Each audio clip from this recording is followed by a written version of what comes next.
चलो स्टार्ट करते हैं, थोड़ा बहुत रिवीजन। ठीक है, क्या क्या बताया था मैंने वहां से स्टार्ट करते हैं, फिर कुछ नया कॉन्सेप्ट भी सीखेंगे।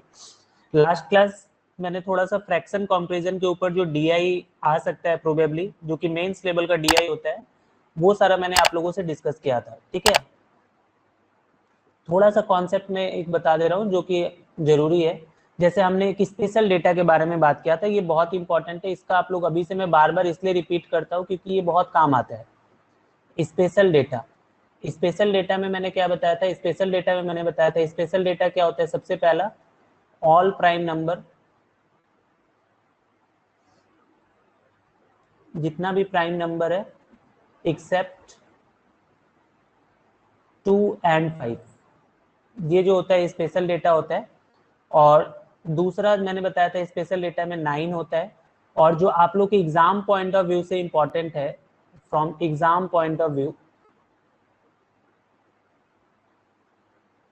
एग्जाम पॉइंट ऑफ व्यू से जो इंपॉर्टेंट होता है वो 9, 11 और 7 होता है। ठीक है, तो ये चीज आप लोग को ऑलवेज याद रखना। अभी तो इसका कम यूज हो रहा है, जब मैं एक्चुअल क्वेश्चन कराने स्टार्ट करूंगा प्रीवियस ईयर का, तब आप देखोगे इसका कितना ज्यादा यूज होता है। ठीक है, इसके अलावा मैंने आप लोग को बताया था परसेंटेज इंक्रीज वगैरह, बताया था कि परसेंटेज इंक्रीज, जैसे मान लो अगर आपको कहीं पे ऐसा बोलता है 30% इंक्रीज अगर बोला जाता है, तो 30% इंक्रीज का मतलब हम लोग क्या बोलेंगे कि अगर मान लो मेरा ओल्डर नंबर अगर 100 है, तो नया वाला नंबर कितना हो जाएगा, नया वाला हो जाएगा 130।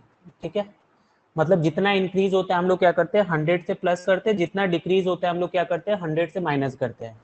ठीक है, तो ये सारा चीज आप लोग को क्लियर होगा।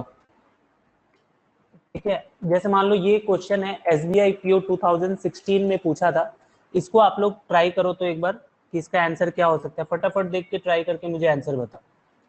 एसबीआई पीओ 2016 का क्वेश्चन है।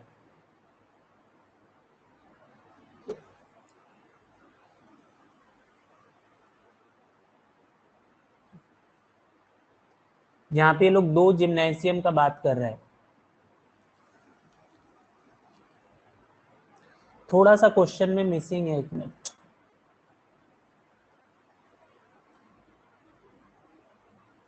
थोड़ा सा क्वेश्चन में मिसिंग है, मैं करेक्शन कर रहा हूँ। हाँ अभी ठीक है।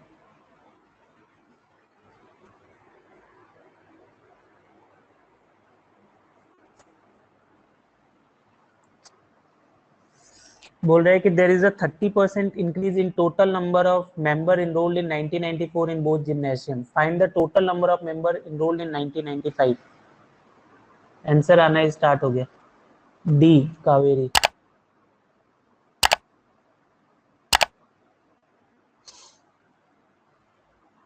और किसी का कुछ आंसर फटाफट बताओ। देखो ये सब क्वेश्चन अगर लास्ट क्लास आपने अच्छे से मेरा किया है तो ये सब क्वेश्चन आपको देख के ही समझ में आना चाहिए। डी, सबका डी आ रहा है, यस। देखो यहाँ पे क्या था, मैंने जस्ट आप लोग को बताया था कि देखो ये क्वेश्चन में कुछ भी पूछ रहा हो, क्वेश्चन हम लोग बाद में देखेंगे। क्वेश्चन में क्या बोल रहे हैं, जैसे हम ये क्वेश्चन पढ़ेंगे, बोल रहे हैं कि in the year 1995 there is a 30% increase. ये इंपॉर्टेंट लाइन है, 30% इंक्रीज। तो जैसे ही हम देखेंगे 30% इंक्रीज का मतलब क्या होता है कि जो भी मेरा यहाँ पे नंबर होगा, मुझे नहीं पता है क्या नंबर होगा, उसका अगर मैं 30% इंक्रीज कर रहा हूँ, मतलब उसको मल्टीप्लाई किससे कर रहा हूँ, 130/100। इसका मतलब इसके पास मैं देख रहा हूँ कि एक स्पेशल डेटा क्रिएट हो रहा है, वो क्या है 13। इसका मतलब जो भी आंसर होगा वो किसका मल्टीपल होगा, 13 का। तो सबसे पहला काम मुझे यही करना था कि ऑप्शन में जाके चेक करना था कितना ऑप्शन जो था वो 13 का मल्टीपल दिया हुआ है। तो देखो पहला वाला अगर आप देखोगे 13 से अगर इसको डिवाइड करोगे, 13 का 2 टाइम 26 होता है, फिर 22 बच जाएगा, इसका मतलब ये तो नहीं होगा। दूसरा वाला अगर देखोगे तो 13 का 2 टाइम्स 26 और उसके बाद 36 आ जाएगा, which is not comes in the table of 13, तो ये भी नहीं होगा। इसको अगर 13 से डिवाइड करोगे 2 बार में जाएगा 26, 32 होगा, ये भी नहीं होगा। इसको अगर 13 से डिवाइड करोगे 2 टाइम्स जाएगा 26, फिर से 26 हो जाएगा, इसका मतलब क्या होगा, आपका आंसर क्या होगा, ये डी वाला होगा। ठीक है, तो इस तरीके से देखो बहुत सारा ऐसा क्वेश्चन होता है जिसमें मुझे ये ग्राफ, देखो अगर ग्राफ में अगर मैं दोनों को ऐड करता फिर उसको 30% इंक्रीज करा था तो वहां पे मेरा बहुत टाइम लगता। लेकिन अगर आपको ये स्पेशल डेटा देखना अगर समझ में आ रहा है तो आपके लिए कहीं ना कहीं क्या होता है, ये क्वेश्चन बहुत ही आसान होता है, आप देख के ही इसको सॉल्व कर सकते हो। समझ में आया ना ये पॉइंट, लास्ट क्लास भी हम लोगों ने ऐसा किया था एक। Multiple of 13, yes correct Arnav. समझ में आ गया सबको? तो ये सब चीज आप लोग ध्यान रखोगे। अभी जब हम लोग क्वेश्चन सारा जब मैं स्टार्ट करूंगा तो देखना इसका कितना खतरनाक वाला यूज होता है। ठीक है, आगे बढ़े।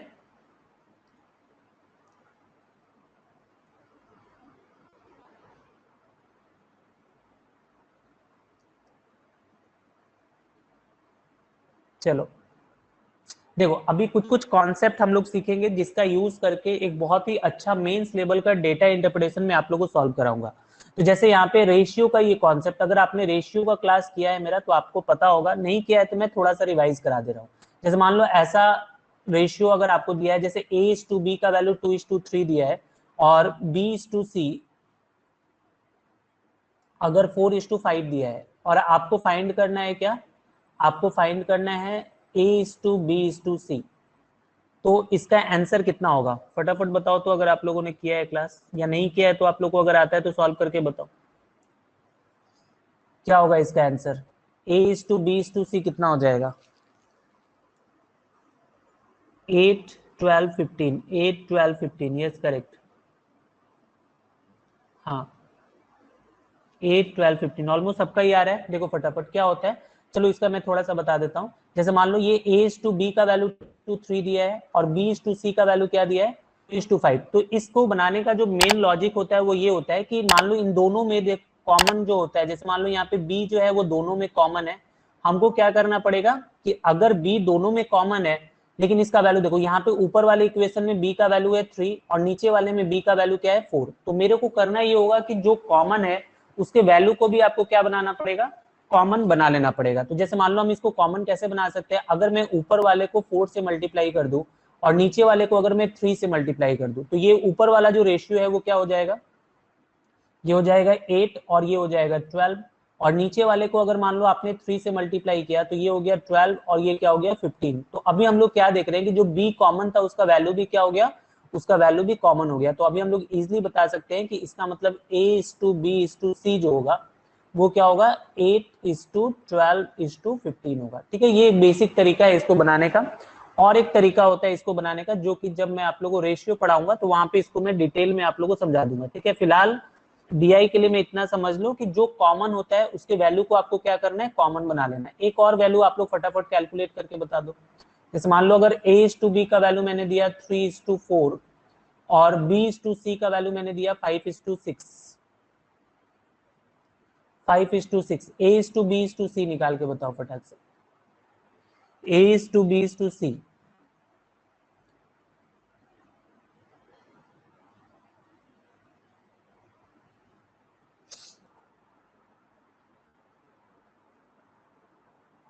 15 20 24, यस करेक्ट। हाँ तो इसमें देखो हम लोग क्या करेंगे, पहला वाला जो है इसको हम लोग 5 टाइम्स कर लेंगे और दूसरा वाला जो है इसको आप क्या करोगे 4 टाइम्स कर लोगे, क्योंकि इसमें वैल्यू इसका 4 है, इसमें क्या है 5 है, तो ये कट जाएगा, क्या होगा, ये हो गया 15, ये हो गया 20 और नीचे वाले को जब मल्टीप्लाई करोगे 4 से तो ये 20 हो जाएगा, ये 24 हो जाएगा। अभी हम लोग सिंपली क्या करेंगे A:B:C जो होगा A का वैल्यू कितना हो गया 15, B का वैल्यू कितना हो गया 20 और C का वैल्यू कितना हो गया 24। ठीक है, तो ये एक छोटा सा कॉन्सेप्ट है जो कि अभी हम लोग को यूज में आने वाला है, तो इसलिए मैंने इसको थोड़ा सा समझा दिया। दूसरा दूसरा थोड़ा सा मैं अभी आप लोगों से एलिगेशन का एक छोटा सा कॉन्सेप्ट यूज करने वाले हैं। इसका मैं छोटा सा बेसिक आप लोगों को बता रहा हूँ कि एलिगेशन का जो बेसिक्स होता है वो क्या होता है। देखो मिक्सर एलिगेशन में हम लोग को क्या करना होता है, दो प्योर चीज को मिक्स करके एक मिक्सर बनाना पड़ता है। ठीक है, जैसे मान लो यहाँ पे एक नया पेज लेके बता रहा हूँ, मिक्सर एलिगेशन में हम लोग क्या करेंगे, दो प्योर चीज को मिक्स करेंगे। मान लो यहाँ पे कोई एक प्योर चीज है, ये दो प्योर चीज जो होगा इसको हम लोग मिक्स करके एक मिक्सर बनाते हैं। जो मिक्सर होता है उसको हम लोग बीच में लिखेंगे। ठीक है, और हम लोग को ऑलवेज यहाँ पे क्या करना होता है, इसका क्रॉस वाइज डिफरेंस निकालना होता है। इस तरीके से क्रॉस वाइज डिफरेंस निकालेंगे तो जो भी यहाँ पे जो दो वैल्यू मिलेगा, ठीक है, यहाँ पे जो भी दो वैल्यू मिलता है उसका हम लोग को कैलकुलेशन करना होता है। जैसे मान लो एक क्वेश्चन से समझाता हूँ। जैसे मान लो यहाँ पे क्वेश्चन दिया हुआ है, आपको बोल रहा है कि average weight of A boys in class is 90 kg। मतलब अगर बॉय है तो उसका जो एवरेज वेट है वो कितना रखा है, 90 kg दे के रखा है। और बोल रहा है कि average weight of girls in class is 60 kg। अगर मान लो वो गर्ल्स है तो उसका एवरेज कितना दिया हुआ है, 60। उसके बाद देखो यहाँ पे जो थर्ड लाइन बोला है कि average weight of students is 72 kg। तो स्टूडेंट्स बोलने का मतलब क्या हो गया, स्टूडेंट्स बोलने का मतलब कि वहां पे बॉयज और गर्ल्स दोनों का क्या होगा, वो मिक्सर होगा। तो इसलिए जो मिक्सर है उसको हम लोग क्या करेंगे, ये बीच में लिखते हैं।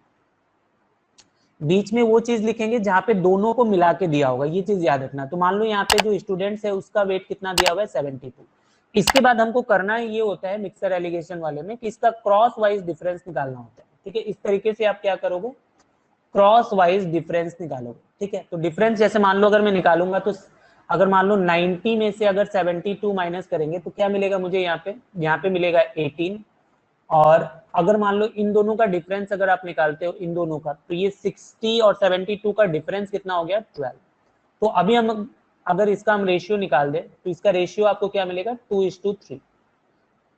तो ये जो 2:3 मिला, ये आपको क्या मिलेगा, तो ये आपको मिलेगा number of boys and girls का रेशियो। ये जो मिल जाएगा number of boys and girls का रेशियो। इसमें जो ये बॉयज का नंबर होगा ये क्या होगा, अगर 2 पार्ट है तो गर्ल्स का नंबर कितना हो जाएगा, ये हो जाएगा 3 पार्ट। ठीक है, तो अगर पहला क्वेश्चन बोला था कि ratio of number of boys and girl in the class, तो ये सिंपली क्या हो गया, 2:3 हो गया। ठीक है, ये पहला क्वेश्चन का आंसर। और दूसरा जो बोला था कि number of boys is 30 find the number of girls, तो हम लोग सिंपली देखेंगे कि बॉयज वाले में जो है मेरे को रेशियो के अकॉर्डिंग कितना मिला, रेशियो के अकॉर्डिंग हम लोग को मिल रहा है 2, और उसका नंबर मुझे क्वेश्चन में देके रखा है 30। मतलब कितने टाइम्स है ये, 15 टाइम्स है। इसका मतलब जो गर्ल्स वाला नंबर होगा वो भी 3 का क्या हो गया, 15 टाइम्स हो जाएगा। तो 3 का 15 टाइम्स बोलने का मतलब कितना हो गया, 45 हो गया। ठीक है, तो यहाँ से नंबर ऑफ गर्ल्स का अगर हम लोग बात करें तो ये 45 हो जाएगा। तो ये पॉइंट आप लोगों को समझ में आया क्या, थोड़ा सा एलिगेशन का जस्ट ये बेसिक है, 4:3 45। हाँ, ये समझ में आया सबको। और एक बार देखो, जिसको नहीं समझ में आया मैं बता दे रहा हूँ कि एलिगेशन में दो प्योर चीज मिक्स करते हैं। जैसे मान लो यहाँ पे अगर ओनली बॉयज था, बॉयज का जो वेट दिया हुआ था वो 90 दिया हुआ था, और अगर गर्ल्स है तो गर्ल्स का जो वेट है वो कितना देके रखा था, यहाँ पे गर्ल्स का वेट देके रखा है 60, गर्ल्स का वेट था 60। और अगर स्टूडेंट्स बोलते हैं तो स्टूडेंट्स बोलने का मतलब क्या होगा, दोनों का मिक्सर होगा ना, बॉयज और गर्ल्स दोनों मिला के क्या बनते हैं, स्टूडेंट्स बनते हैं। तो इसका जो दिया हुआ था ये 72 दिया हुआ था। तो अभी हम लोग को क्रॉस वाइज डिफरेंस निकालना होता है। ठीक है, क्रॉस वाइज डिफरेंस। तो क्रॉस वाइज डिफरेंस में इन दोनों का डिफरेंस देखो, डिफरेंस मतलब जो बड़ा है उससे छोटे वाले को माइनस करो, ये 12 हो गया और ये 18 हो गया, इसका रेशियो निकाल लो। तो ये मिल गया 2:3। तो ये जो मिलता है ये रेशियो किसका मिला, number of boys and girls, इसका रेशियो आपको मिल गया 2:3। तो ये सबसे पहला क्वेश्चन पूछा था। उसके बाद दूसरा क्वेश्चन में ये बोला था कि अगर बॉयज का नंबर जो है वो 30 है, तो आप देखोगे 2 के जगह पे 30 दिया था, मतलब 15 टाइम्स था। तो इसका मतलब 3 के जगह पे भी गर्ल्स का नंबर क्या हो जाएगा, 15 टाइम्स हो जाएगा। तो ये कितना हो गया, 45 हो गया। ये एलिगेशन का बेसिक कॉन्सेप्ट है। जब मैं एलिगेशन पढ़ाऊंगा तो इसको डीप में पढ़ूंगा। फिलहाल आप लोग इतना समझ जाओ कि दो प्योर चीज जो होगा उसको हम लोग यहाँ पे लिखेंगे, और जो मिक्सर होगा उसको हम लोग बीच में लिखते हैं, और उसका हम लोग को क्या करना होता है, क्रॉस वाइज डिफरेंस निकाल लेना होता है। ठीक है, इतना समझ में आया, डीप सीखा।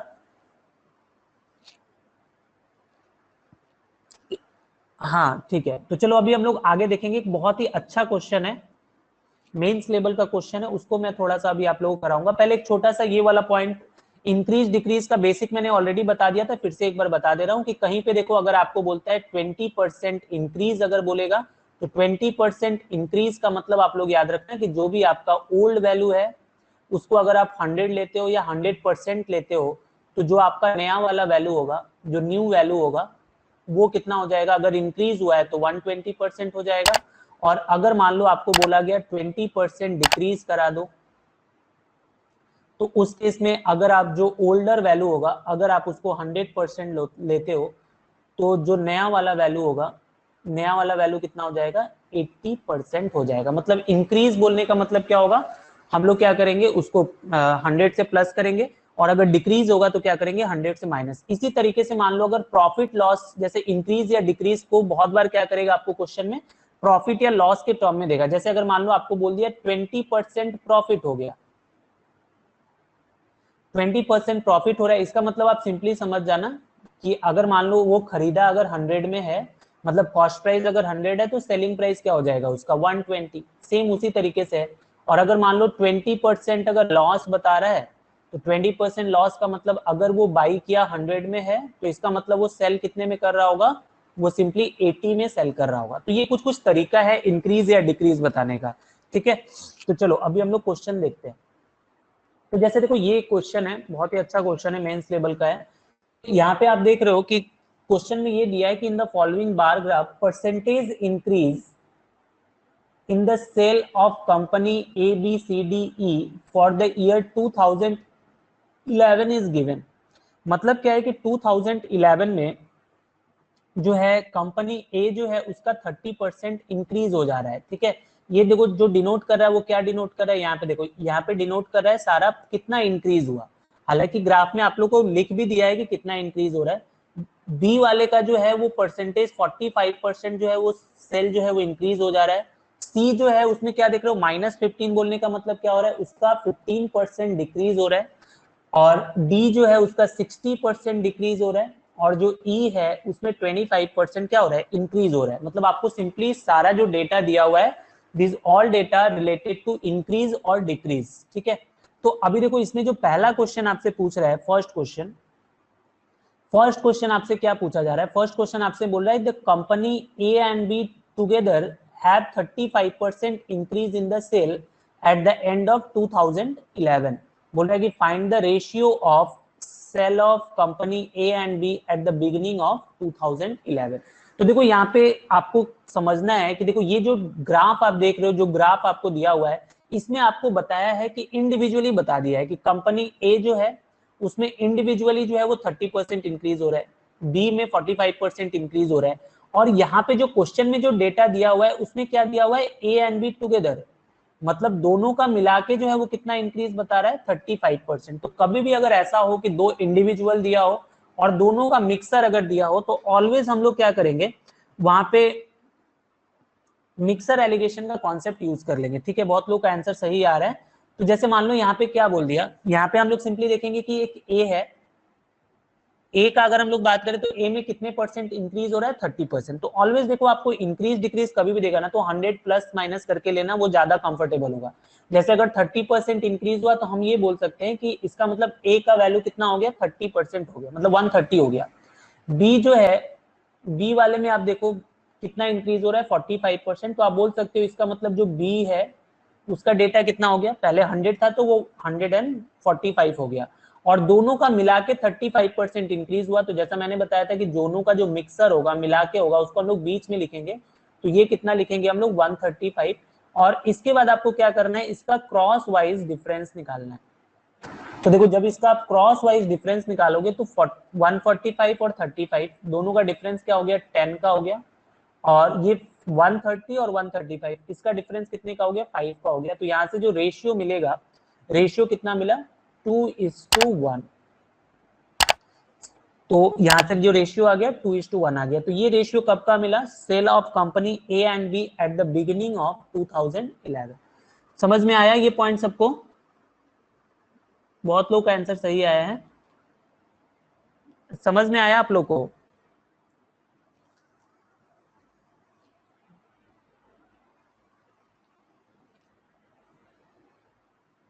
ओके, देखो ये जो रेशियो मिला है याद रखना, ये रेशियो कब का मिला है, ये मिला है एट द बिगिनिंग।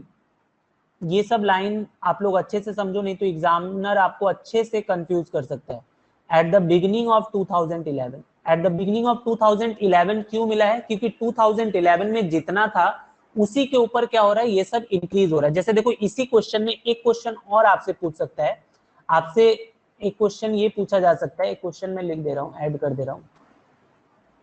जैसे मान लो सेम क्वेश्चन होता अगर मैं आपसे बोलता कि find the ratio of sale of A and B at the end of 2011। तो ये क्या होता अगर मैं आपसे पूछता कि find the ratio of sale of A and B at the end of 2011, तो इसका रेशियो क्या बोलते हैं आप लोग? मेंस में ऐसा ही क्वेश्चन देके कंफ्यूज करेगा आपको।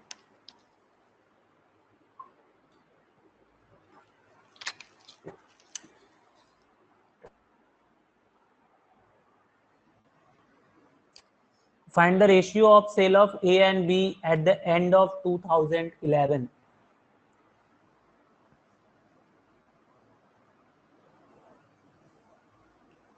समझ में आ रहा है क्वेश्चन आप लोग को?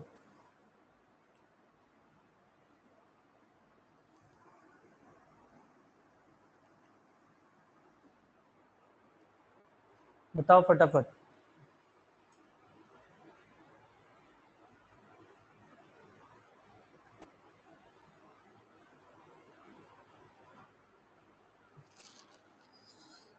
बता दूं?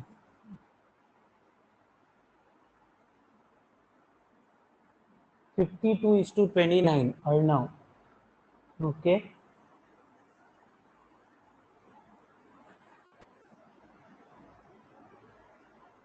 और किसी का?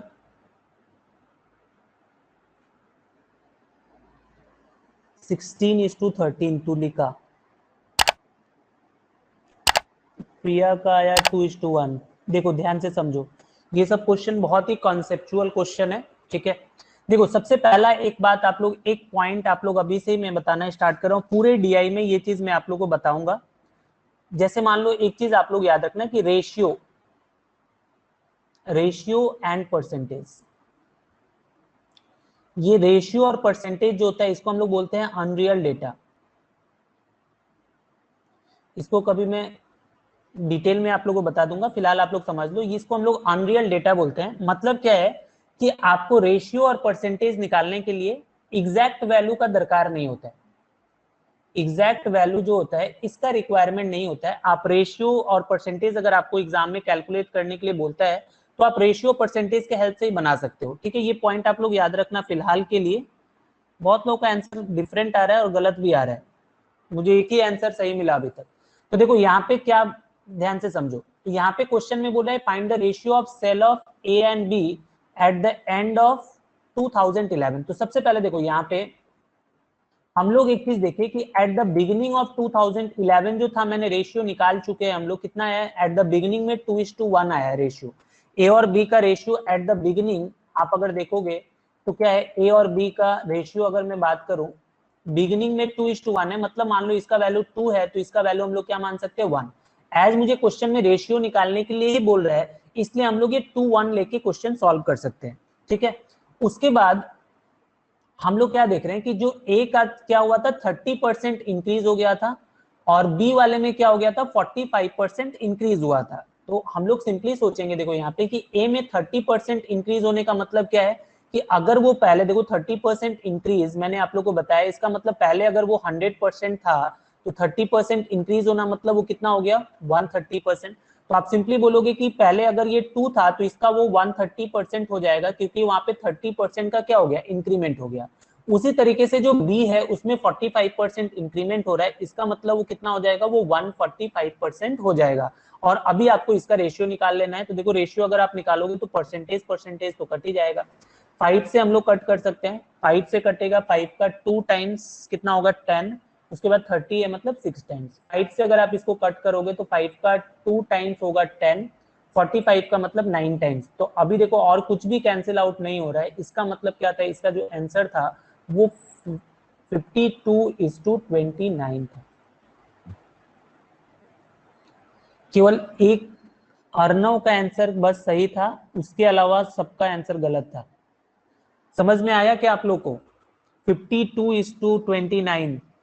सर फिर से देखो यहाँ पे क्या था कि हमको सिंपली ये जो रेशियो आपको मिला ना, ये जो रेशियो मिला ये बिगिनिंग में मिला। मान लो 2011 के शुरुआत में अगर मान लो आपके पास 2:1 के रेशियो में पैसा होने का मतलब क्या था कि अगर पहले के पास 2 रुपए था तो बी के पास कितना था 1 रुपए था। उसके बाद एंड तक जाते जाते क्या हो गया, ए का 30% इंक्रीज हो गया।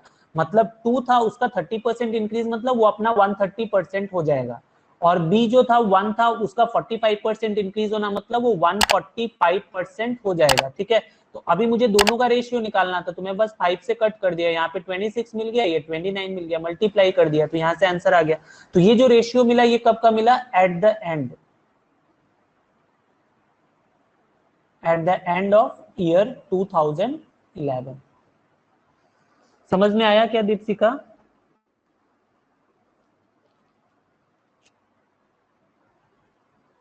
हाँ, तो ये चीज आप लोग याद रखना कि एलिगेशन यूज करके जो मिल रहा है हम लोग को वो बिगिनिंग का मिल रहा है। अगर आपको एंड का बोलेगा तो आपको इस तरीके से कैलकुलेट कर लेना होगा। देखो अगर मान लो इसी क्वेश्चन में, ध्यान से सुनो, अगर इसी क्वेश्चन में देखो, एक क्वेश्चन से बहुत सारा कॉन्सेप्ट सीख लेना ही ज्यादा इंपॉर्टेंट होता है। अगर मैं यहां से बोलता कि फाइंड करो वैल्यू ऑफ, या फिर वैल्यू की जगह हम लोग सेल भी बोल सकते थे, सेल ऑफ कंपनी ए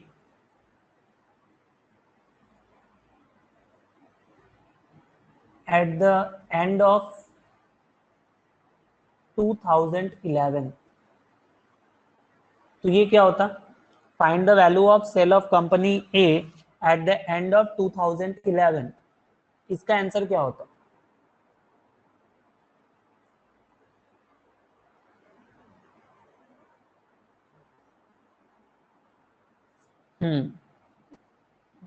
अर्णव का आंसर आया।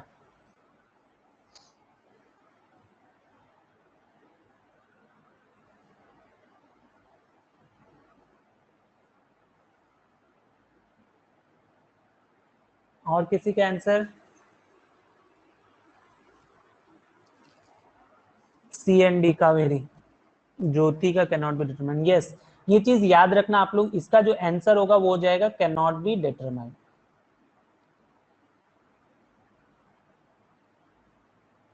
Can not be determine. देखो एक पॉइंट छोटा सा मैं आपको और समझा दे रहा हूँ। जैसे मैं रेशियो और परसेंटेज के बारे में जो बातें आपको बताया, तो वहां से एक छोटा सा नोट आप लोग याद रखना कि अगर किसी क्वेश्चन में रेशियो एंड परसेंटेज अगर गिवन है, अगर आपको रेशियो परसेंटेज अगर गिवन है,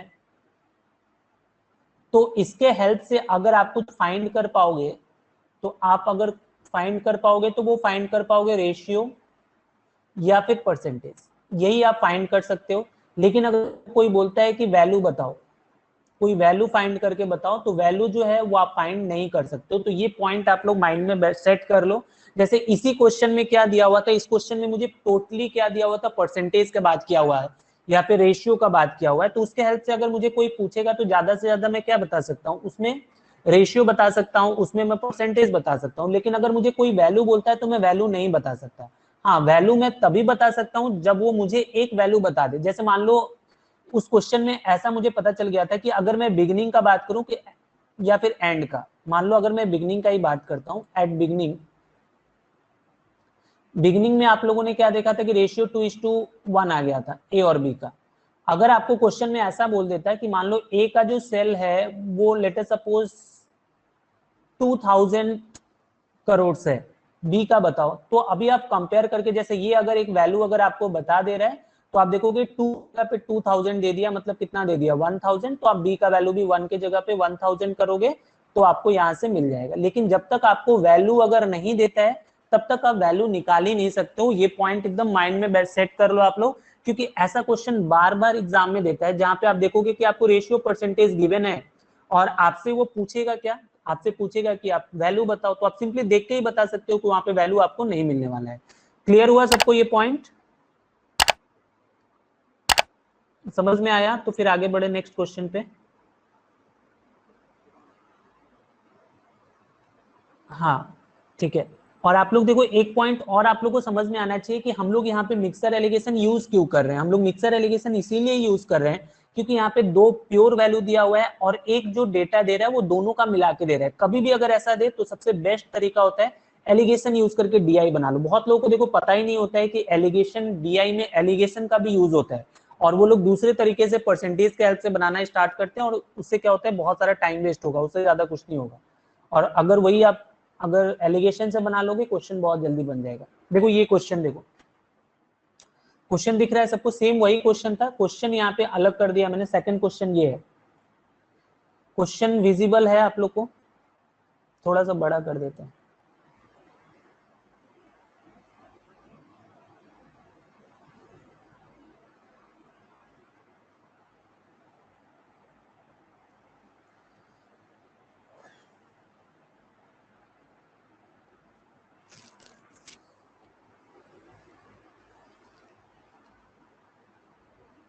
ये सब जब क्वेश्चन एग्जाम में आता है ना, बहुत लोग का समझ में ही नहीं आता है कि क्या क्वेश्चन दे दिया है।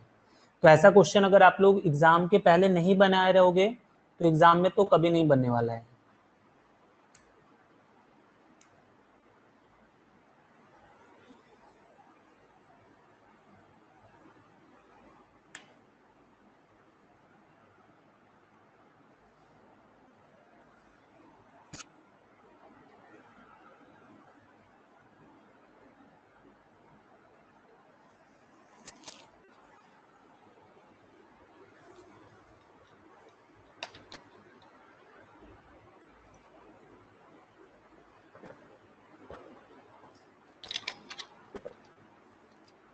आया किसी का आंसर?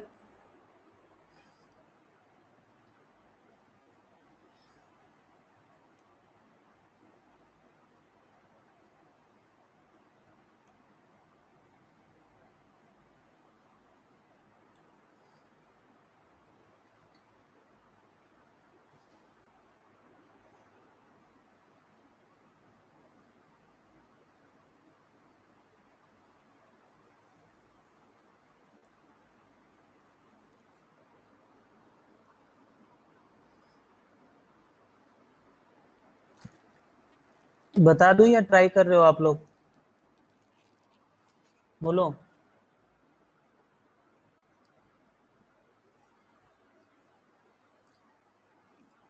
मैथ्स क्लास में पेन पेपर लेके बैठा करो।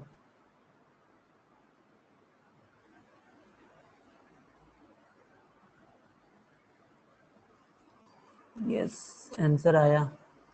बहुत बड़ा वैल्यू आया। हाँ, आ ही सकता है, उसमें क्या है, कॉन्फिडेंट रहो अपने आंसर पे। कावेरी, आंसर बताओ।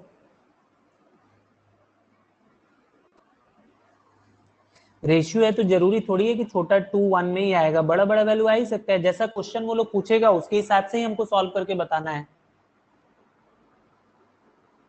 14 कावेरी 259 296 184। ये उज्जवल का थोड़ा अलग आया है। चलो देखो मैं बता दे रहा हूँ, कावेरी का सही है आंसर।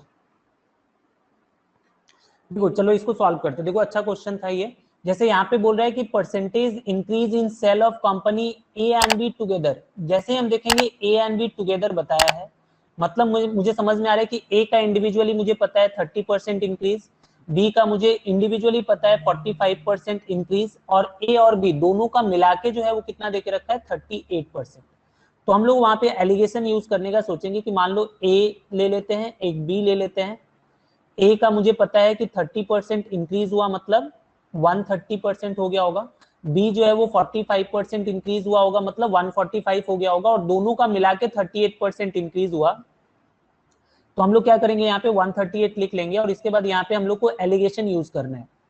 एलिगेशन मतलब क्रॉस वाइज डिफरेंस निकालना है। इतना आप लोग को समझ में आ जाना चाहिए।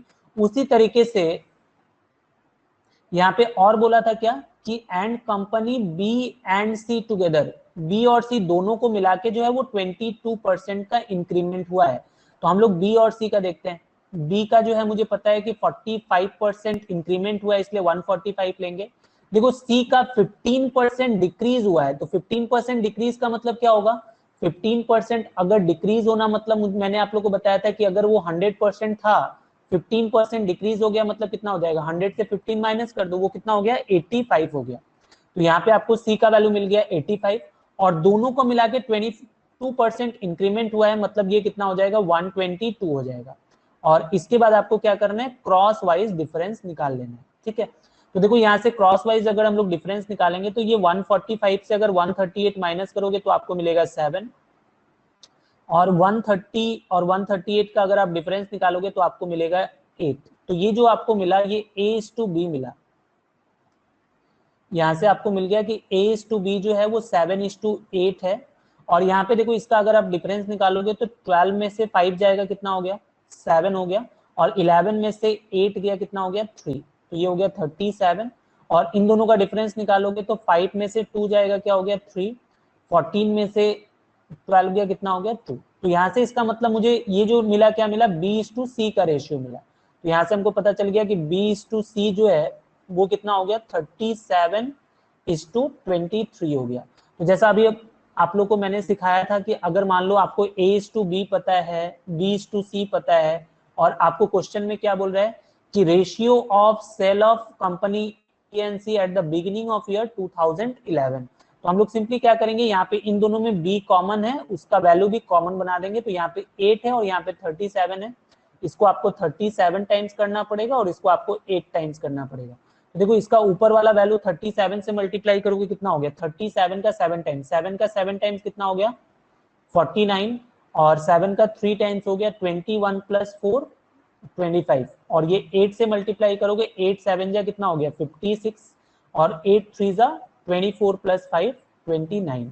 37 का 8 टाइम्स भी क्या होगा 296 ही होगा, और 23 से अगर इसको आप मल्टीप्लाई करोगे तो 8 का 3 टाइम्स 24, 8 का 2 टाइम्स 16 + 2 कितना हो गया 8। तो यहाँ से मुझे समझ में आ रहा है इसका मतलब A/B/C कितना हो जाएगा 259, A के जगह पे 259 हो गया, B देखो दोनों में उसका वैल्यू कितना हो गया 296 हो गया, और C का वैल्यू कितना हो गया 184, एंड यही आपका क्या था आंसर था।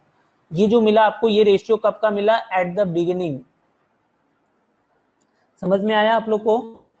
हाँ महाकाल बहुत देर बाद आंसर दिया है 259 296 184, यस क्लियर हुआ सबको।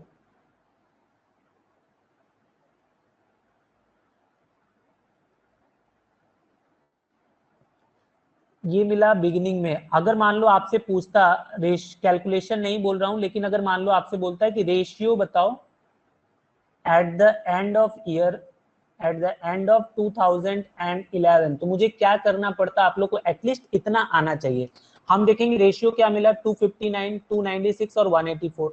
तो अभी रेशियो निकालना है तो देखो 259 एंड में निकालना है, तो इसका 30% क्या हुआ था इंक्रीमेंट हुआ था, तो यहाँ पे क्या करोगे आप 130% कर दोगे रेशियो। दूसरा 296 है और उसका 45% इंक्रीमेंट है, मतलब क्या करोगे 145% कर दोगे। और थर्ड जो है वो 184 है और उसका 15% डिक्रीज है, मतलब उसका क्या बन जाएगा वो 85%। इसका कैलकुलेशन करोगे तो आपको एंड का मिलेगा। हालांकि ये कैलकुलेशन टफ था, इसीलिए आप लोगों से जस्ट बिगिनिंग का पूछा था, एंड का आप लोगों से नहीं पूछा था। क्लियर हुआ सबको। तो वो फिर हम लोग नेक्स्ट क्वेश्चन करेंगे।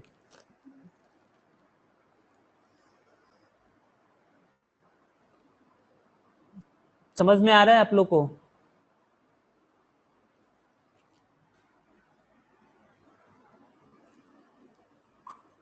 क्लियर।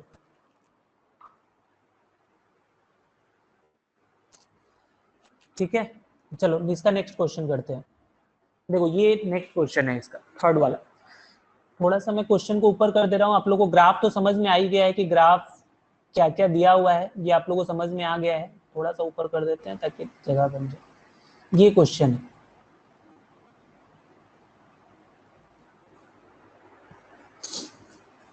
Question number 3।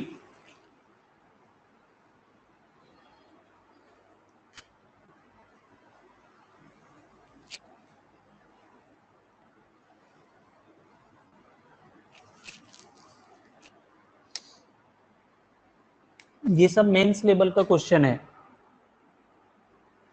प्री में ऐसा नहीं पूछेगा।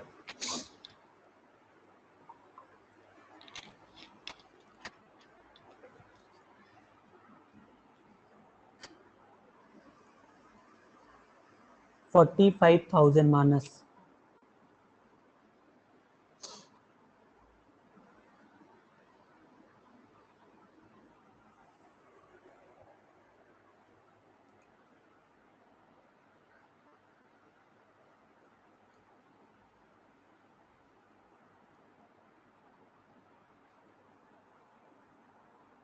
$45,000 या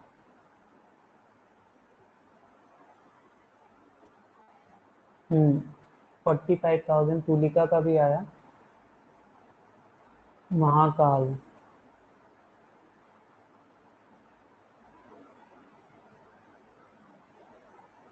शबनम, सबका ही 45,000 आ रहा है। इसका मतलब आप लोगों को कॉन्सेप्ट समझ में आ रहा है। चलो अच्छी बात है। चलो देखो मैं समझा रहा हूँ, जिससे नहीं बन रहा है एक बार देख लो, जिसका बन गया बहुत ही अच्छा है। जैसे देखो यहाँ पे क्या बोल रहा है कि डी और ई टुगेदर आपको 45% इंक्रीज दिया है। इसका मतलब मुझे समझ में आ रहा है कि मुझे डी और ई को लेके चलना है। तो डी का हम देख रहे हैं कि 60% इंक्रीमेंट हुआ है, तो डी का यहाँ पे ले लेते हैं। डी का क्या है, 60% इंक्रीमेंट का मतलब 160, और ई जो है, ई का 45% इंक्रीमेंट का मतलब हम लोग क्या ले लेंगे, 125। ये देखो 45% ई का हुआ था, और दोनों का मिला के 45% दिया है, मतलब आप बीच में लिख लोगे 145 दिया है। ठीक है, इसका आपको क्रॉस वाइज डिफरेंस निकाल लेना है। तो जब हम इसका क्रॉस वाइज डिफरेंस निकालेंगे तो मुझे समझ में आ रहा है कि 145 से 125 माइनस करेंगे, कितना हो गया 20, और इसको अगर आप माइनस करोगे 160 से 145, ये मिलेगा 15। इसका रेशियो निकल जाएगा। रेशियो आपको मिल गया, क्या हो गया, 5 से कट जाएगा 4:3। तो ये जो मिला, ये रेशियो क्या मिला, डी और ई का मिला। और याद रखना ये कब का मिला, ये बिगिनिंग का मिला। ये जो मिल रहा है हम लोग को बिगिनिंग का मिल रहा है। ठीक है, तो रेशियो अगर पूछता तो आंसर 4:3 होता, लेकिन क्वेश्चन में बोल रहा है कि सेल ऑफ कंपनी ई आपको फाइंड करना है एट द बिगिनिंग ऑफ 2011, और आपको डी का बता दिया है कि 2011 के बिगिनिंग में कितना है, 60,000 है। तो हम लोग देखेंगे डी का मेरे हिसाब से कितना था, 4 था, और क्वेश्चन के अकॉर्डिंग 60,000 दिया। तो आप देखोगे कि कितने टाइम से ये 4 का ये जो है वो 15,000 टाइम्स है। तो अगर ये 15,000 टाइम्स है, इसका मतलब इसका वैल्यू भी क्या होगा, 15,000 टाइम्स होगा। मतलब इसका आंसर क्या हो गया, 45,000। तो ये ऑलमोस्ट सबका सही आया था। तो ये जो मिला मुझे वैल्यू कब का मिला, ये मिला एट द बिगिनिंग। ठीक है, लेकिन उसके बाद दूसरा एक और क्वेश्चन पूछा है सेकंड का, 56250। हाँ देखो सेकंड वाला जो क्वेश्चन हम लोगों से पूछ रहा है, सेकंड वाला, उसमें क्या बोल रहा है कि sale of company E at the end of 2011। तो हम लोग देख रहे हैं कि बिगिनिंग में कितना है, 45,000 है, और वहां पे कितने परसेंट का इंक्रीमेंट हुआ है, 25% का। मतलब क्या है, या तो आपको क्या करना है, इसका 125% जो है, इसको इस तरीके से आप कैलकुलेट कर सकते हो। 25% इंक्रीमेंट का मतलब 125/100 करो, और क्वेश्चन 2 जीरो से 2 जीरो गया, और इसको आप मल्टीप्लाई कर लो, आपको आंसर आ जाएगा। ये एक तरीका है मल्टीप्लाई करके। दूसरा आप ये भी कर सकते हो कि आप क्या करो, इसका 25% निकाल के 45,000 में ऐड कर सकते हो। 25% का मतलब क्या हो गया, देखो 100% क्या था इसका, 100% था 45,000, ये हो गया 100%। 25% कितना होगा, 25% कैसे निकालेंगे, 2 बार हाफ कर देंगे, या फिर इसको 4 से डिवाइड करो। तो इसको जब 4 से डिवाइड करोगे तो कितना आ जाएगा, देखो ये हो गया 11, 11 हो गया, तो 11,000 का 4 टाइम्स, उसके बाद क्या था 1,000 मतलब 250। इसको आप ऐड कर दो, ये हो गया 250, ये हो गया 6, ये हो गया 5। तो इसका मतलब 125% इसका कितना हो गया, 56250। 56250, हाँ सबका ही सही आया है। समझ में आया आप लोग को क्वेश्चन कैसे कैसे, देखो क्वेश्चन ट्विस्ट किया जा रहा है। आप लोग कभी भी एलिगेशन यूज करना तो आप लोग बिगिनिंग एंड ये सब एकदम अच्छे से ध्यान में रखना, नहीं तो गड़बड़ हो जाएगा। क्लियर हो गया, नेक्स्ट क्वेश्चन चले।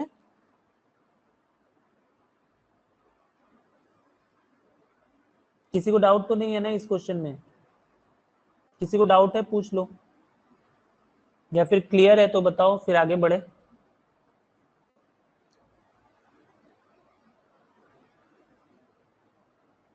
क्लियर, ठीक है। चलो नेक्स्ट क्वेश्चन देखते हैं। Question number 4,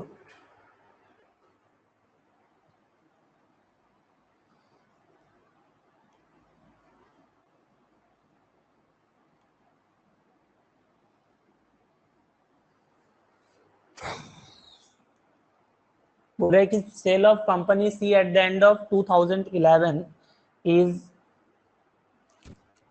170,000. Find the sale of company C at the beginning of 2011.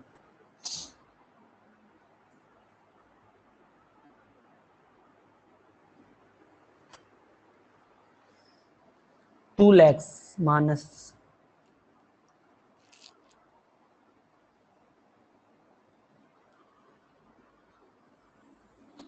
2 lakhs और नो, हाँ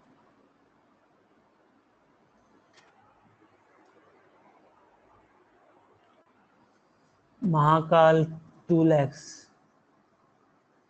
महाकाल का एक्चुअल नाम कौन क्या है बताओ तो।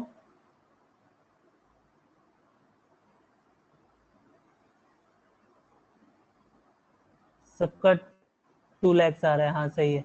देखो यहाँ पे हम लोग एलिगेशन कब यूज करेंगे, जब हमको दोनों का मिला के दिया हुआ है। यहाँ तो मुझे दोनों का मिला के दिया हुआ नहीं है, सिंपली आपको ये क्वेश्चन में बोल दिया था। क्या क्वेश्चन में बोला था कि sale of company C at the end of 2011 is 170,000 और हमको बिगिनिंग में पूछ रहा है। तो देखो मुझे सिंपली समझ में आ रहा है कि सी का अगर मैं बात करूं तो सी वाले का क्या हो रहा है कि 15% डिक्रीज हो रहा है। तो मुझे समझ में आना चाहिए कि 15% डिक्रीज का मतलब ये होता है, 15% डिक्रीज का मतलब ये होता है कि अगर मान लो पहले अगर ओरिजिनल वाला या ओल्डर वैल्यू अगर 100% है, तो जो नया वाला वैल्यू है न्यू वाला वो कितना हो जाएगा, 15% डिक्रीज का मतलब 85 हो जाएगा। तो हम लोग क्या देखेंगे कि ये देखो अकॉर्डिंग टू यू एंड में कितना हो गया 85। अगर मान लो बिगिनिंग में अगर 100% था तो 15% डिक्रीज होने का मतलब वो 85% हो गया। तो इसका मतलब ये जो 85% है इसका वैल्यू मुझे समझ में आ रहा है कितना है, ये 1,70,000 है। ठीक है, कितने टाइम से, देखो 85 का अगर आप डबल करोगे ना तो आपको 170 मिलता है, मतलब 2 और इसके साथ 3 जीरो होगा, 1 2 3। तो अभी मुझे क्या निकालना है, बिगिनिंग में निकालना है, मतलब 100% का वैल्यू निकालना होगा। तो अगर मैं 100% का वैल्यू अगर निकालूं तो ये भी क्या होगा 2000 टाइम्स होगा। तो बस क्या करना है 2000 जो है उसमें क्या करना है और 2 जीरो लगा दो। इसका मतलब आंसर क्या हो गया आपका 2 lakhs हो गया। ठीक है, तो अगर दोनों का मिला के नहीं दिया है तो एलिगेशन यूज नहीं करोगे। समझ में आ गया, ये सबको ऑलमोस्ट सबका ही आंसर सही आया था। तो ये चीज देखो आपको क्लियर होना चाहिए कि मतलब कहाँ पे एलिगेशन यूज करना है कहाँ पे नहीं यूज करना है। ठीक है, चलो नेक्स्ट क्वेश्चन देखते हैं। ये देखो नेक्स्ट क्वेश्चन, ये भी अच्छा क्वेश्चन है, ट्राई करोगे तो बन जाएगा आप लोगों से।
फोर्टीन 14.28%।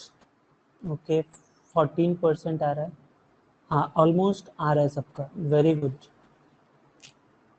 हाँ देखो सॉल्व कर लेते, चलो। तो यहाँ पे क्या बोल रहा है, percentage increase in the sale of company C and D together, together बोला और इंडिविजुअली दिया हुआ है, मतलब मुझे समझ में आ रहा है कि एलिगेशन यूज करना है।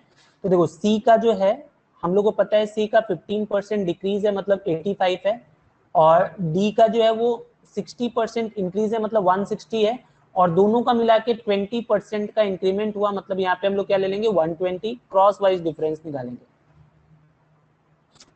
और दूसरा मुझे डी एंड ई का बोला है, तो डी का मुझे पता है 160 और ई का पता है मुझे 25% इंक्रीज का मतलब 125 और ओवरऑल 50% का इंक्रीमेंट हो रहा है मतलब 150। तो यहाँ से निकालेंगे, ये क्या हो गया 40 हो गया और यहाँ पे क्या मिला 85 माइनस करोगे तो 15 20 35 रेशियो हो गया 5 से कट कर देंगे 8:7 और यहाँ पे क्या हो गया 25 और ये हो गया 10 मतलब रेशियो अगर हम लोग निकालेंगे 5 से कट जाएगा 5:2। तो इसका मतलब मुझे जो मिल रहा है C/D जो है वो मिला 8:7 और नेक्स्ट D/E जो मिला 5:2 मिला। तो मुझे सबसे पहले तो ये निकालना होगा कि C/D/E ये वैल्यू क्या मिलेगा। तो सबसे पहले ये निकालना भी आप लोगों को मैं सिखा चुका हूँ। तो यहाँ पे देखो D का वैल्यू 7 है और यहाँ पे 5 है, मतलब ऊपर वाले को क्या करेंगे 5 टाइम्स, तो ये हो गया 40 और ये हो गया 35 और नीचे वाले को मल्टीप्लाई आपको करना पड़ेगा किससे 7 से, तो ये हो गया 35 और ये हो गया 14। तो इसका मतलब रेशियो मिला 40:35:40 ये मिला बिगिनिंग में। क्वेश्चन में बोल रहा है कि company sale of company C मतलब this 14 is what % more than sale of company D. Sale of company C का मतलब सॉरी सी का वैल्यू कितना है 40 है, ठीक है, और बोल रहा है कि वो कितना ज्यादा है what % more than sale of company D. D का कितना है 35। तो इससे सबसे पहले व्हाट % मोर बोला तो हम लोग देखेंगे कितना ज्यादा होगा 5 ज्यादा है, डिवाइडेड बाय किसके रेस्पेक्ट में बात कर रहा है देखो डी का बात कर रहा है, तो डी का वैल्यू कितना है 35 है इंटू 100%। तो ये 5/35 का मतलब क्या हो गया 1/7 और 1/7 का वैल्यू देखो आपको याद होना चाहिए 14 2/7% या फिर 14.28% या फिर अप्रोक्सीमेटली अगर बात करेंगे तो दैट इज 14% भी आप लिख सकते हो, ठीक है। तो ऑलमोस्ट सभी का आंसर आया था। CDE नहीं निकालने से भी C एंड D नहीं, CDE आपको निकालना पड़ेगा, इसलिए निकालना पड़ेगा क्योंकि ये रेशियो चेंज हो सकता है। यहाँ पे देखो C और D और यहाँ पे D और E दिया हुआ है ना, तो लकीली इस केस में आपको यहाँ पे क्या हो रहा है, यहाँ से आपको समझ में आ रहा है कि ये जो 1 है 1/7 इंटू 100% करने से 14/7% आ जाएगा। लेकिन देखो यहाँ पे क्या है, ये C का ये जो D का एग्जैक्ट वैल्यू नहीं है 7, यहाँ पे D का एक और वैल्यू है 5। तो बहुत बार क्या होगा ये आंसर डिफर कर सकता है, तो इसलिए सबसे पहला काम अगर रेशियो ठीक नहीं है तो सबसे पहला काम आपको रेशियो ठीक करना पड़ेगा। समझ में आया आप लोग को? नहीं तो बहुत केस में गड़बड़ हो जाता है। इस केस में लकीली सॉल्व हो जाएगा लेकिन हर बार ऐसा नहीं होगा, आपको क्या करना पड़ेगा रेशियो निकाल लेना पड़ेगा, ठीक है। या फिर मान लो यहाँ पे CD दिया है, बहुत बार अगर CE पूछ देता तो क्या करते, आपको रेशियो तो निकालना पड़ेगा। क्लियर हुआ सबको?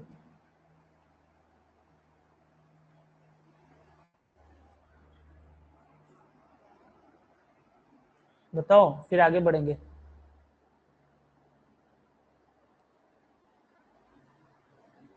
क्लियर, ओके, ठीक है, चलो नेक्स्ट करते हैं। तो ये थोड़ा बहुत आप लोगों को समझ में आ रहा है ना एलिगेशन कैसे यूज करना है।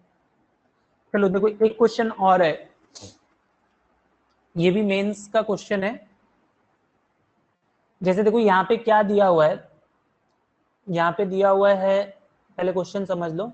बोल रहा है कि यहाँ पे बार ग्राफ दिया हुआ है जहां पे आपको बता रहा है एवरेज एनुअल पैकेज मतलब सैलरी के बारे में बात कर रहा है offered by company to IIM graduates passing out from IIM A, IIM B, IIM K, IIM L in 3 stream finance, marketing and system।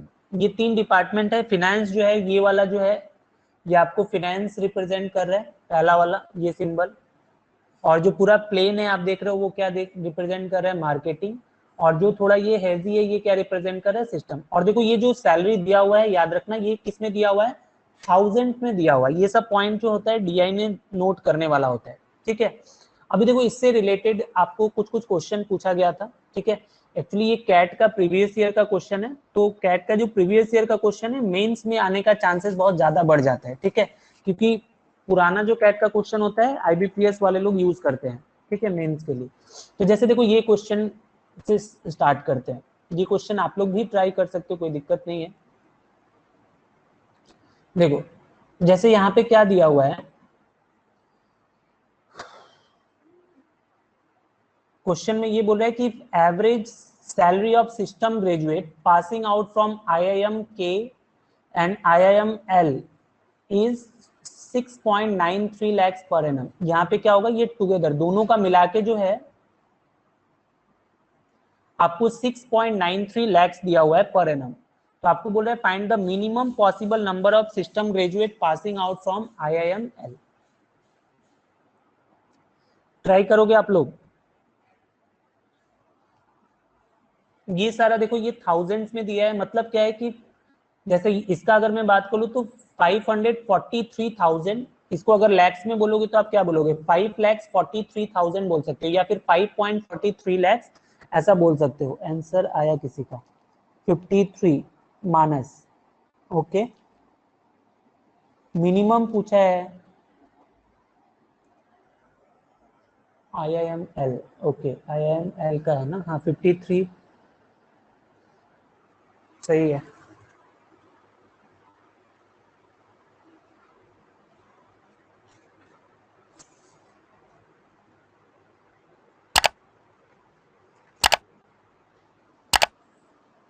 हाँ 53, कावेरी का भी 53 आया, यस करेक्ट 53। देखो चलो हाँ सही है, जिसका भी आया है सही आ रहा है। तो यहाँ पे देखो आईआईएम के का और आईआईएम एल का, मुझे जो है कौन सा बात कर रहा है, सिस्टम ग्रेजुएट का बात कर रहा है, सिस्टम ग्रेजुएट। तो आप सिंपली देखोगे आईआईएम के में सिस्टम ग्रेजुएट जो है उसका वैल्यू कितना है, 640,000 है, या फिर इसको हम लोग 6.40 लैक्स बोल सकते हैं। तो इसको हम लोग 640,000 ही ले लेते हैं, ये है के वाले का। और अगर एल वाले का इंडिविजुअली अगर हम लोग के, तो यहाँ पे सिस्टम वाले में कितना है, 725 है, और दोनों का मिला के जो दिया हुआ है 6.93 का मतलब क्या हो गया, 693,000 हो जाएगा। ठीक है, अभी सिंपली मुझे क्या करना है, क्रॉस वाइज डिफरेंस निकालना है।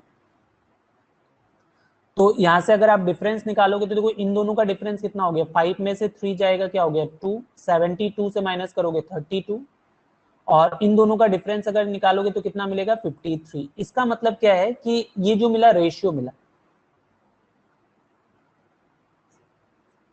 इसका मतलब के वाले का वैल्यू अगर 32 होगा तो इसका मतलब एल वाले का वैल्यू कितना हो सकता है, 53 हो सकता है। ठीक है, तो देखो अगर इस क्वेश्चन में यहाँ पे अगर ये लाइन नहीं बोलता find the minimum possible number of system graduate, ठीक है, अगर मिनिमम पॉसिबल वाला लाइन अगर ऐड नहीं करता तो इसका आंसर हो जाता है कैन नॉट बी डिटरमाइंड।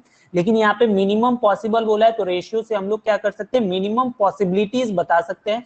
तो यहाँ पे किसका बात कर रहा था, आईआईएम एल वाले का बात कर रहा था। तो एल वाले का जो मिनिमम पॉसिबल है,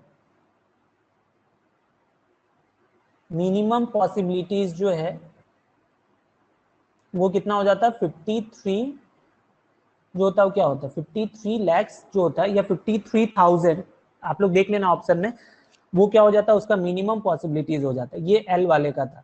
अगर आपको के का पूछता तो मिनिमम पॉसिबिलिटीज कितना हो जाता, 32।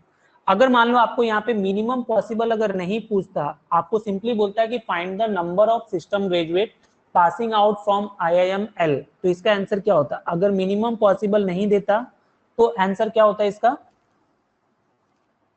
अगर ये मिनिमम पॉसिबल वाला लाइन अगर मैं हटा दूं तो इसका आंसर क्या होगा। आपको मैं पूछता है कि find the minimum number of system graduate, तो आंसर क्या होगा बताओ। Yes, very good. हाँ, अगर मिनिमम अगर नहीं पूछेगा, अगर डायरेक्ट अगर आपसे पूछता वैल्यू, तो वैल्यू का आंसर क्या हो जाता है, कैन नॉट बी डिटरमाइन। ठीक है, तो ये चीज याद रखना कि रेशियो में हमको क्या मिलता है, या तो रेशियो पूछेगा तो आप बता सकते हो, अगर आपसे परसेंटेज पूछेगा तो बता सकते हो, या फिर आपसे मिनिमम पॉसिबिलिटीज अगर पूछेगा तो आप बता सकते हो, उसके अलावा वैल्यूज हम लोग नहीं बता सकते। ठीक है, चलो नेक्स्ट क्वेश्चन देखते हैं, नेक्स्ट ये वाला।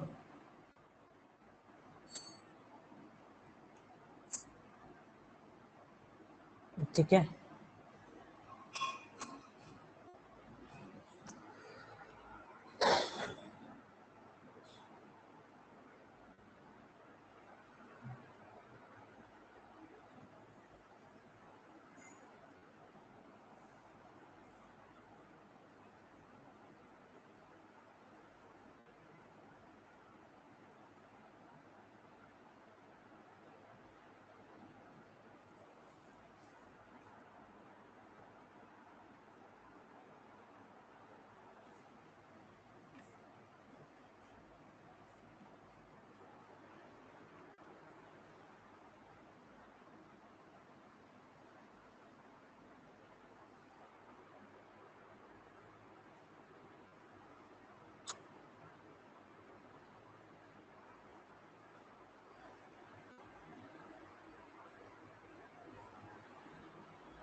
341।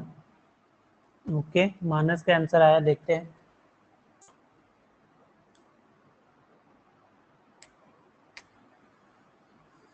तुलिका का 55, 11, 25। ओके, आंसर अलग अलग आ रहा है क्यों?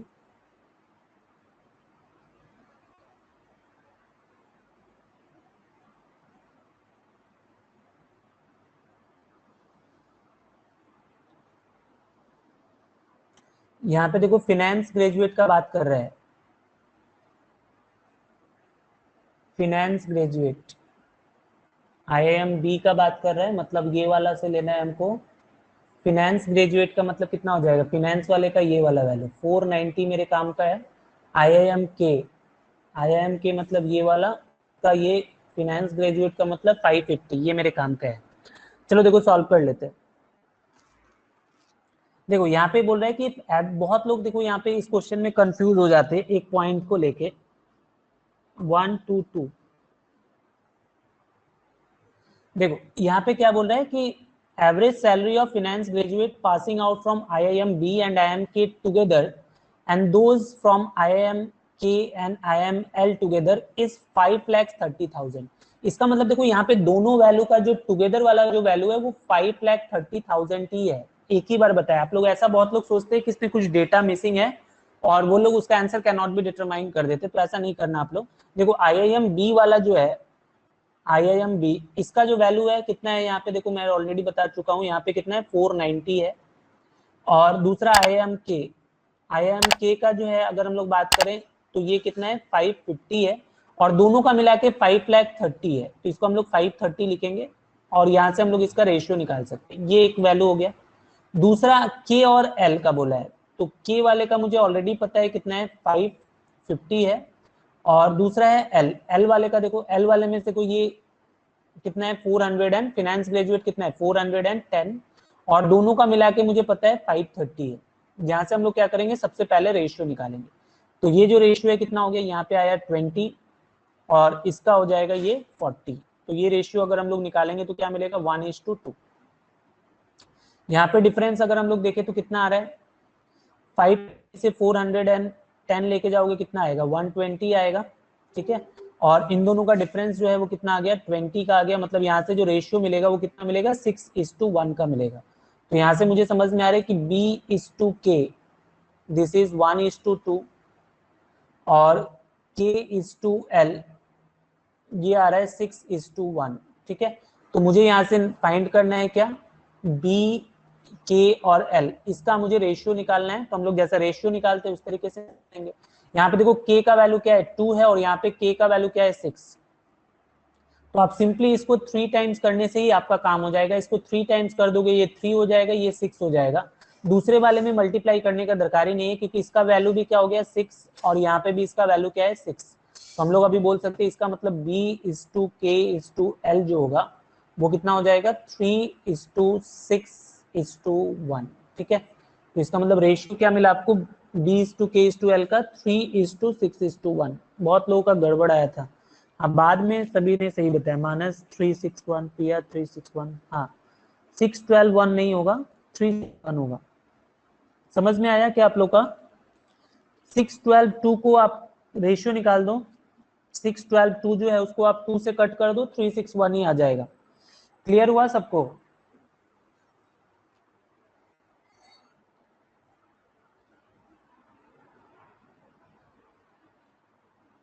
क्लियर हुआ या नहीं हुआ बताओ?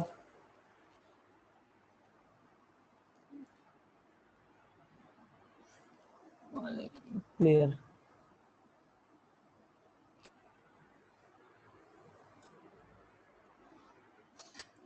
क्लियर हो गया। ठीक है,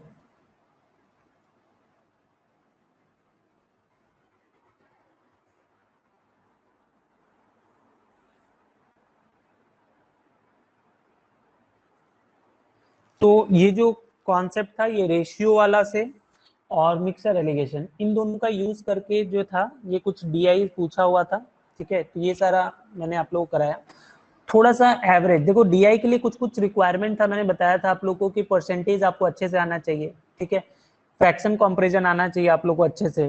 एवरेज आना चाहिए, तो ये सारे के ऊपर जो है बीआई पूछता है। तो थोड़ा सा एवरेज का ये कॉन्सेप्ट मैं डिस्कस कर लेता हूँ, ठीक है। देखो एवरेज में मैंने बताया था कि एवरेज नॉर्मल नंबर का एवरेज निकालना, और यहाँ पे एवरेज है क्लोजर नंबर का। यहाँ पे देखो आप लोग देख रहे हो कि जो नंबर्स आपको दिख रहे हैं लाइक 290, 293, 310, 308, 315, 290, ये सारा नंबर जो है ये बहुत ज्यादा इसका डिफरेंस नहीं है। तो ऐसे नंबर का अगर आपको एवरेज निकालना है which are closer to each other, तो हम लोग एवरेज कैसे निकाल सकते हैं ये थोड़ा सा आप लोग समझ लो। जैसे देखो इसके लिए छोटा सा मैं, अगर आपने एवरेज का क्लास किया है तो वहां पे ये चीज मैं बताता हूँ, नहीं किया है तो मैं आपको बता दे रहा हूँ कि देखो जैसे मान लो कोई भी नंबर, जैसे मान लो एक नंबर है 13579, अगर आपको इसका एवरेज निकालना है तो आप इसका अगर नॉर्मली ऐड करके एवरेज निकालो, या फिर ये नंबर कंजिक्यूटिव है, मतलब इसके बीच में क्या है, गैप सेम है, जैसे 2 का गैप है। तो अगर नंबर में गैप अगर सेम होता है उस केस में क्या होगा, अगर गैप अगर सेम होता है तो उस केस में जो एवरेज होता है वो मिडिल वाला नंबर होता है। मतलब इसका अगर आप एवरेज नॉर्मली निकालोगे तो ये क्या मिलेगा, 5 मिलेगा, ठीक है।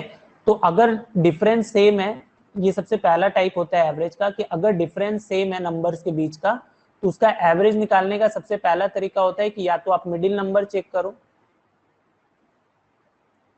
मिडिल नंबर, या फिर दूसरा तरीका ये होता है कि आप कर सकते हो first number plus last number और इसको 2 से डिवाइड कर दो, तो भी एवरेज मिल जाता है। जैसे देखो इसका फर्स्ट नंबर 1 है, लास्ट नंबर 9, दोनों को ऐड करोगे 10, 10/2 क्या मिलेगा आपको, 5 मिलेगा, ठीक है।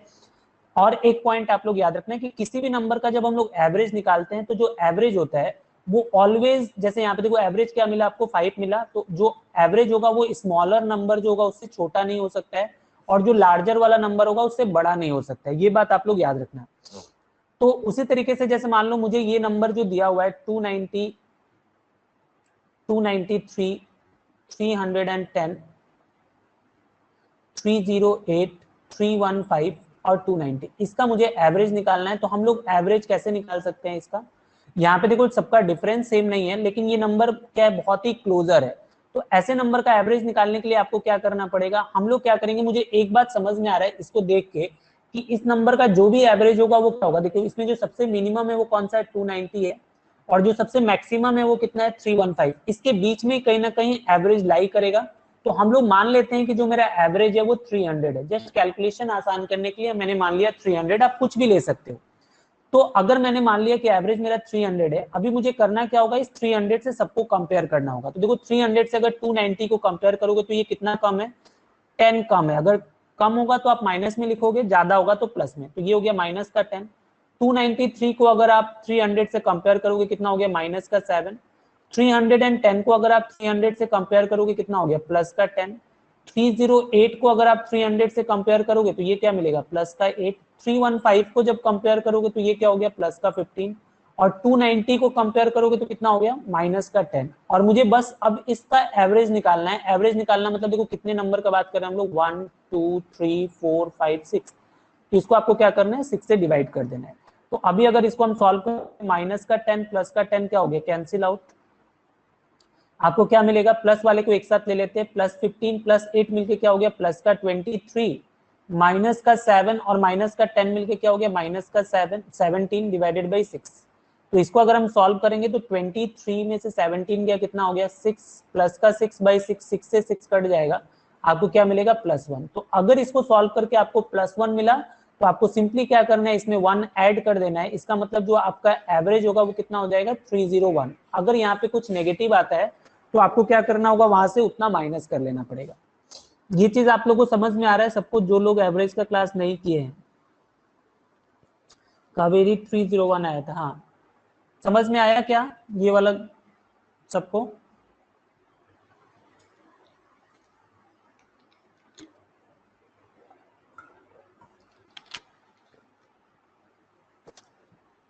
ठीक है, सेकंड वाला फटाफट आंसर बताओ तो, जो लोग नहीं सॉल्व किए हो सेकंड वाला सॉल्व करके बताओ आंसर क्या होगा। 62, सॉरी 72, 66, 69, 75, 64, 71।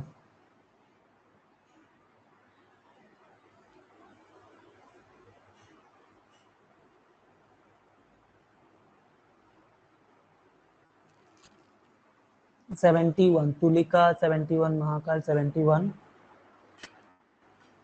71, हाँ सबका ही सही आ रहा है। प्रिया 71, आरती 71, हाँ ठीक है, ओके 71 है, सही है। ठीक है, यहाँ पे सिंपली हम लोग क्या करेंगे, अगर इसको मुझे सॉल्व करना होता तो मैं कैलकुलेशन ईज करने के लिए यहीं पे बता देता हूँ। अगर मान लो मैं मान लेता कि मेरा एवरेज क्या है 70 है, 70 से अगर इसको कंपेयर करता, ये +2 था, ये क्या होता प्लस का 6, 68 का मतलब माइनस का 2, 75 का मतलब प्लस का 5, 64 का मतलब माइनस का 6, और इसका एवरेज निकालना मतलब डिवाइडेड बाई 5। तो ये माइनस का 2 प्लस का 2 कैंसिल आउट, +6 -6 कैंसिल आउट, क्या मिलता है मेरे पास +5/5, ये हो जाता 1। तो इसका मतलब आंसर क्या हो जाता है यहाँ पे 71। ठीक है, ऑलमोस्ट सबका आंसर सही आया था। ठीक है, देखो 1:30 से आप लोग का जीके का क्लास भी है, जो लोग का एसएससी का है। ठीक है, तो आज रहने देते हैं यहाँ पे, और भी कुछ क्वेश्चंस लिया था मैंने, इसको मैं नेक्स्ट क्लास में आप लोगों को, देखो एवरेज के ऊपर जो भी डीआई आता है, कैसे कैसे टफर क्वेश्चन जो एवरेज के ऊपर बन सकते हैं, जैसे देखो ये सब क्वेश्चन जो था ये एवरेज पे है, ये सब क्वेश्चन एवरेज पे दिया हुआ है। ठीक है, तो ये सारा जो है ये मैं आप लोग को नेक्स्ट क्लास में इसको कराऊंगा। ठीक है, तो आप लोग थोड़ा सा एवरेज, अगर आपने किया है मेरा क्लास, तो एवरेज थोड़ा सा आप रिवाइज करके रखना। हालांकि जो लोग नहीं किए उनके लिए मैं रिवीजन करा दूंगा, जो कॉन्सेप्ट लगेगा। जैसे देखो मिक्सर एलिगेशन बहुत लोग नहीं किए थे, लेकिन फिर भी समझ में आया, तो ऐसा नहीं है कि आप लोग को नहीं समझ में आएगा, समझ में आएगा सारा ही। ठीक है, लेकिन आप लोग थोड़ा रिवाइज करके रखोगे तो ज्यादा फायदा होगा। क्वेश्चन का लेवल कैसा लग रहा है आप लोग को, ठीक है, या थोड़ा इजी कर दूं क्वेश्चन का लेवल?